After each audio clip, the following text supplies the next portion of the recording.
konnichiwa, konbanwa, warahmatullahi. Pada konten kali ini saya mau bahas tentang anime Digimon dari perspektif yang berbeda dengan oposisi yang baru dan yang lama. Ya sekalian mau bahas soal Epmon yang katanya merupakan penerus dari Digimon, tapi ujung-ujungnya semua balik lagi ke Digimon dan Epmon gak dilanjut sama sekali. Sekalian di sini bakal diulik filosofinya yang dengan jeniusnya menggambarkan perkembangan zaman hingga sekarang. Jadi filsuf dadakan gitu ya. Ya tapi lebih ke ini sih, ngomongin perkembangan zaman juga, dan itu relate sama anime Digimon. Ini jenius banget yang bikin, sumpah. Yang kepikiran bikin Digimon tuh jenius juga ya, teman-teman. Bisa menggambarkan atau foreshadowing hal-hal seperti ini. Ya nanti kita bahas. Dan di sini kita juga ditemenin sama Bapak Faiz, temennya Ilham, guys. Widih, SFX-nya ikonik banget. Kabar gimana Bapak? Laundry aman laundry? Ini dia Bapak Faiz jadi bintang tamu di sini, dan kebetulan ide untuk bahas ini juga didapat dari pengalaman beliau yang baru-baru ini, guys. Ya sebenarnya sih saya yang ngedub dia nanti, tapi kita lihat aja pembawaannya ya. Sekalian latihan voice impression juga, siapa tahu saya cocok ngedubbing gitu kan. Oke, seperti biasa jangan lupa like, share, dan juga subscribe-nya. Komen di bawah juga silakan banget. Ikuse, gitu. Open. Kita mulai dari pembukaan dulu. Seperti biasa yang kita tahu bahwa Digimon itu salah satu anime yang tayang di zaman keemasan, yakni tahun 90-an sampai 2000 awal. Barang anime laos lainnya kayak Inuyasha, Pokemon, Gundam, Crush Gear, Tamiya, Yu Yu Hakusho. Oi, sekalian lu sebut aja semuanya, nggak usah ngajak gue. Sorry, bablas nih Bapak Faiz. Jadi emang udah dari dulu banget ya, yang suka sampai sekarang juga frekuensinya itu lebih ke yang udah berumur ya. Bahkan kebanyakan fans dan anggota komunitasnya juga ada yang udah berkeluarga. Jadi Bapak Faiz kapan nikah nih? Lo ngajak gue kesini buat nanya gituan. Santai, gue aja lah Bapak Faiz nih. Terus kan semakin tahun Digimon terus berkembang ya. Anime juga dilanjut dengan menghadirkan konsep evolusi baru. Ya walaupun Jogress sudah ada di VPET pertama kali sih. Jadi sekitar beberapa tahun sebelum Adventure Zero tuh, pas sebelum ada anime udah ada Jogress gitu.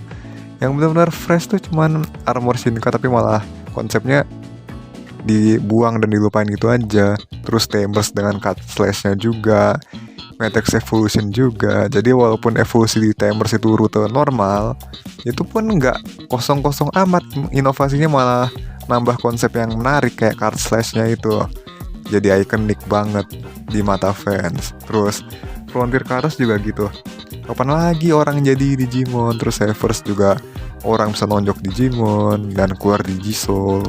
Bahkan kalau mereka mau sih bisa aja kayak Masaru. Cuman sayangnya hanya si Bapak Suguru dan Masaru aja yang benar-benar bisa memaksimalkan kegunaan Digisoul ini selain buat Digimon berevolusi.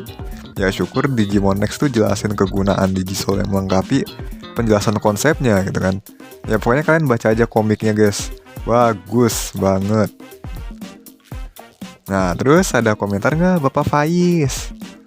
Oh, lu bilang sebelumnya kalau kebanyakan gamer itu kan anak-anak, tapi ada juga yang dewasa. Hal itu menurut gue udah membuktikan siapapun gak mandang umur berhak untuk memiliki impian. Impian bisa menjadi sebuah inovasi juga ketika terwujud, menjadi solusi untuk masalah berbagai orang. Ya, gue ngerasa rada out of character sih, tapi biarin. Gue yang ngomong ini apa adanya. Untuk Digimon sendiri, gue rasa emang inovasi itu diperlukan supaya gak monoton. Tapi gue juga gak yakin orang-orang siap untuk menerima perubahan, seperti kebanyakan orang yang menanggapi driver baru gue. Itu aja mungkin. Exactly, ini yang pengen banget saya omongin gitu. Makasih Bapak Faiz, temannya Ilham. Ilham tuh siapa woi? Ya katanya temannya bapaknya Faiz. Hoax itu, ngada-ngada. Oke, lupain aja, anggap aja gimmick ya. Ya sudah, sebelum kita bahas filosofi yang diucap di akhir kalimat Bapak Faiz, kita lanjut dulu ke seri setelahnya ya. Digimon Cross Wars dan Cross Hunter menampilkan inovasi yang benar-benar beda dengan konsep Digimon yang sudah ada, yaitu kita tidak sekedar mengenal evolusi yang diungkap di akhir, tapi justru menggunakan konsep Digicross yang mana kita bisa menggabungkan berbagai Digimon lebih dari satu kepada base Digimon atau satu Digimon untuk dijadikan cross armament. Ya walaupun sekarang sebutannya cross up sih, jadi kayak equip gitu. Digicross juga bisa menghasilkan power level yang kelewat gak ngotak. Modal gabung-gabung Digimon aja bisa ngalahin anggota Seven Great Demon Lords. Literally itu udah setara sama Royal Knights tuh si Shoutmon Cross 5 ke atas itu kan. Bahkan nyelamatin dunia juga dengan kekuatan semua generasi Savers ke bawah pakai Aristar Dramon Superior Mode. Habis itu Epmon yang dikatakan sebagai generasi berikutnya dari Digimon, all new, jadi secara konsep tuh udah baru banget dengan evolusi yang unik, yaitu menggabungkan dua Epmon untuk power up maupun naik ke tingkat selanjutnya. Sayangnya konsep Epmon udahan dalam setahun itu aja, bahkan penjualan Epmon nggak nyampe dibuat versi Inggrisnya. Oke, balik lagi ke Digimon yang dikembangin, Epmon dilupain gitu aja, padahal bagus. Nah, ini dia yang menurut saya nyambung sama ucapannya Bapak Faiz. Seberkembang apapun teknologi, manusia mayoritas tuh belum siap untuk menerima hal tersebut. Belum siap untuk berevolusi. Akhirnya apa? Ketakutan terhadap perkembangan teknologi, parno sama masa depan, maunya di zona nyaman, tempatnya masa lalu kita, berandai-andai nantinya kita gimana ya. Apa kita bakal dikuasai oleh zaman dan berakhir menyalahgunakan fasilitas dan teknologi? Padahal tuh belum tentu terjadi selama kita umat manusia tuh bisa menemukan solusi untuk memecahkan masalahnya gitu loh. Ya hasilnya apa? Jadi hasilnya tuh perkembangan kita juga terhambat, mandek. Ya untuk Digimon sih saya setuju juga sih, Big 3 awal Adventure sampai Tamers tuh masa kemasan, dan saya ngerti perasaan kalian yang suka Digimon dari lama ya. Karena saya dulu juga sama gitu. Tapi saya juga mikir harusnya kita beri kesempatan gitu loh. Kita juga harus kritis gitu, karena kita nggak boleh sampai tenggelam oleh zaman yang berkembang. Oke, kalau kalian mau dukung Digimon ya dukung juga inovasinya gitu, ya kan? Ini yang nonton pasti mikir, kan katanya concern juga sama perkembangan zaman, tapi setuju kalau Big 3 masih dianggap terbaik. Ya sebenarnya Agan bela siapa sih? Itu ini nih ya, bukan itu masalahnya, itu perkara mayoritas aja sih. Inilah yang pengen saya buka, oposisi perspektif dari kedua sisi supaya pemikiran kita tuh nggak sempit. Karena mau nggak mau kita harus menerima perkembangan zaman, dan Digimon dengan jeniusnya entah sadar atau nggak sadar menunjukkan betapa relate-nya perkembangan mereka dengan kondisi umat manusia saat ini gitu. Kita disuguhin yang baru-baru, konsep baru, cerita baru, tapi kita tuh justru banyak yang nggak bisa menerima. Orang maunya mah adventure mulu, adventure udah paling relate sama kehidupan kita, tapi perkembangan soal rilisnya series lain nggak ada yang kepikiran gitu kan, nggak ada yang kepikiran kan? Kalian mayoritas berpikir series baru itu kurang layak, jadi kalian cuekin aja, bahkan ada yang menolak dan drop. Semuanya tuh bener-bener relate gitu loh bos. Kita lebih nyaman sama keadaan kita yang sekarang dibanding menerima perubahan yang terjadi oleh perkembangan zaman. Ketika kita harus menerima keberadaan teknologi dan bekerja sama dengannya, justru yang ada itu malah menyalahgunakan. Itu kan artinya bertindak tanpa berpikir dulu dampaknya gimana ke yang emang peduli gitu kan. Yang berkarir di bidang yang berpotensi digeser AI pun juga kena dampaknya. Oi, santai dong lo. Sorry Bapak Faiz. Kebiasaan kalau udah manas tuh begini. sorry. Soalnya gak usah jauh-jauh Crosswords, bahkan Frontier ya. Manusia yang jadi Digimon jadi alasan buat dipandang sebelah mata, karena banyak yang gak biasa dengan konsep itu pada saat Frontier awal-awal gitu. Makanya kan orang-orang lebih suka Tamers ya kebanyakan gitu kan, yang nonton Digimon dari dulu tuh. Orang kan kebanyakan disaranin buat kenal Digimon tuh dari Adventure dulu ya, makanya jadi banyak juga yang taunya Adventure doang gitu kan, atau enggak yang belum nonton series lain tapi udah keburu ngecap series lain tuh nggak ada apa-apanya dibanding Adventure, padahal nyicip aja belum gitu loh. Kenapa itu? Apa maksudnya coba? Itu kan sama saja kayak nolak inovasi gitu. Ini mohon maaf nih guys ya, saya ngomongin mayoritas seperti itu, terbukti kan? Terbukti kan? Digimon itu jenius secara sadar nggak sadar memprediksi, melakukan foreshadowing terhadap perkembangan manusia yang terjadi sekarang. Nah, balik lagi ke kalian, sudahkah kalian merasakan hal-hal tersebut? Jujur dengan hati kalian ya. Kalau saya jujur sih, ya saya jujur ini bukan perkara gampang, asli bukan perkara gampang yang bisa selesai sehari. Tapi kalau diusahain dari kitanya dulu deh, mungkin bisa pelan-pelan kita atasin, mulai dari membuka pikiran kita aja dulu gitu. Karena untuk membuka sudut pandang banyak orang tuh nggak mungkin sehari jadi. Tapi pelan-pelan aja, tonton video ini berulang kali, berulang-ulang, renungin.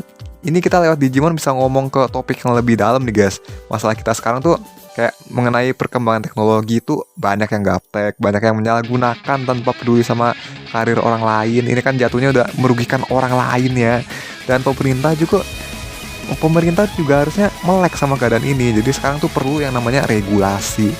Ya emang regulasi tuh bukan solusi permanen, karena pasti bakal ada yang lolos juga gitu kan. Tapi seenggaknya bisa lah mengurangi permasalahan ini sampai solusi selanjutnya tuh ditemukan gitu loh. Gimana kita bisa bersatu dengan zaman yang berkembang ini dan menguntungkan semua pihak tanpa ada yang dirugikan ya. Sama kan kayak Digimon, terutama di Ghost Game tuh konfliknya kan belum selesai dan diakhirinya seperti itu aja. Ya karena emang nggak semudah itu bos, manusia bisa menerima Digimon di seriesnya perlu ada adaptasi, regulasi dan sebagainya. Dan itu digambarin secara realistis di Ghost Game gitu. Atau enggak kayak di Digimon Savers tuh ada aturan ketat sampai eksistensi Digimon dan dunia digital aja dirahasiakan itu kan. Dan juga ulah Kurata membasmi Digimon dan memperalatnya itu karena itu tadi. Banyak di antara kita umat manusia itu belum siap untuk menerima perubahan dan justru condong ke kontra yang berlebih di mana teknologi bisa aja membahayakan. Parno lah, tapi ada aja yang jadinya menyalahgunakan lah. Coba lihat sekarang, kalian lihat yang menyalahgunakan teknologi AI untuk komersial. Gak perlu dijelasin lebih detail juga, harusnya kalian udah sadar. Tapi menurut saya sama buat konsumsi pribadi aja, sama buat belajar aja sih gak ada salahnya. Itu pemanfaatan yang baik asal gak terlalu gak terlalu berlebihan kayak disebar-sebarin sembarangan gitu. Tapi kalau di private sih mungkin baik-baik aja ya. Atau friends only gitu kan nggak apa-apa. Tapi balik lagi tergantung manusianya. Udah, itu kesadaran diri gitu kan, common sense aja hitungannya. Oke Bapak Faiz, gimana tanggapannya? Gue sih simple aja. Siap gak siap momen seperti ini bakal mendatangi kita dan selanjutnya tinggal pilihan aja. Mau nerusin atau stuck di tempat. Banyak yang takut dan itu wajar karena kita belum siap untuk berevolusi. Klise sih, tapi mau gimana lagi. Dan gak semua perkembangan itu jadi lebih baik. Ada aja kekurangannya. Hanya saja kelebihannya yang ditawarkan itu banyak. Lihat Next Vice Driver tuh contohnya. Kekurangannya cuma desainnya aja, sisanya itu benar-benar memberikan kelebihan banget. Gitu ya. Ya namanya manusia kan ya, kalau ada buruknya setitik aja tuh fokusnya langsung nyempit ke situ. Nah ini yang bahaya sebenarnya, karena kita jadi nggak bisa berpikir jernih dan nggak bisa ngelihat sudut pandang orang lain juga, nggak bisa menilai juga dengan sudut pandang yang berbeda gitu. Taunya cuman nyalain doang, itu nggak boleh kayak gitu kan. Benar. Kemudian menurut gue tuh tindakan yang diperbuat Kurata seperti itu ya seperti itu, nggak ada bedanya, dan itu sebenarnya adalah suatu hal yang manusiawi. Hanya saja perbuatannya itu sudah merugikan semua pihak dan bahkan dia memperalat Digimon untuk tujuannya sendiri. Jadi meskipun dia parno, itu bukan berarti dia bisa dianggap tindakannya itu benar, karena dia melakukan itu dengan merugikan orang lain dan itu tidak bisa dibenarkan. Jadi kesimpulannya tuh, lu benar itu semua nggak ada bedanya dengan penyalahgunaan. Buat yang lain-lainnya sih gue juga gak keberatan dengan kesimpulan lo. Jadi perkembangan zaman di dunia nyata itu emang menurut gue tuh tergambarkan sama anime Digimon ini. Kira-kira itu aja sih. Ya gitu aja. Oke, thank you Bapak Faiz. Super sekali, beliau pun setuju kalau perkembangan anime Digimon dan sisinya memang jenius, menggambarkan realita perkembangan zaman. Ya btw sorry kalau dubbingnya kurang mirip ya, ini masih latihan pertama kali juga niruin suaranya Takumi versi bapak-bapak yang sekarang suaranya Kento Handa kan udah agak deep gitu kan, nggak kayak dulu. Kalau dulu kan masih kerasa mudanya gitu. Oke, terima kasih sudah meluangkan waktunya Bapak Faiz. Jadi kita udahan dulu. Silakan Bapak Faiz diperkenankan boleh unhenshin. Silakan teman-teman komentar di bawah jika ada kesalahan dalam ucapan saya, maka saya mohon maaf yang sebesar-besarnya. Terima kasih sudah menonton, jangan lupa subscribe dan like video ini, terus komen juga silakan banget. Dari kata saya Korean undur diri, hai, Korean of Scarway, see you. この番組はご覧のスポンサーの提供でお送りします。